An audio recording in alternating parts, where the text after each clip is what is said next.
പ്രധാന റോഡരികുകളിലും ജലസ്രോതസ്സുകളിലും മാലിന്യം തള്ളുന്ന പ്രവണത വർദ്ധിക്കുന്നു.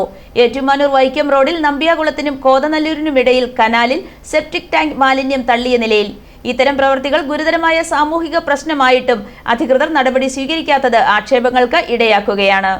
കോട്ടയം എറണാകുളം റോഡിൽ കളത്തൂരിന് സമീപമാണ് കനാലിൽ വലിയ തോതിൽ സെപ്റ്റിക് ടാങ്ക് മാലിന്യം ഒഴുക്കിവിട്ടിരിക്കുന്നത്. കനാലിൽ മാലിന്യം കെട്ടിക്കിടക്കുകയാണ്. ഇവിടെ കുറെ നാളുകളായി പാലത്തിൽ നിന്നും കനാലിലേക്ക് മാലിന്യം തള്ളുന്നതായി സമീപവാസികൾ പറഞ്ഞു.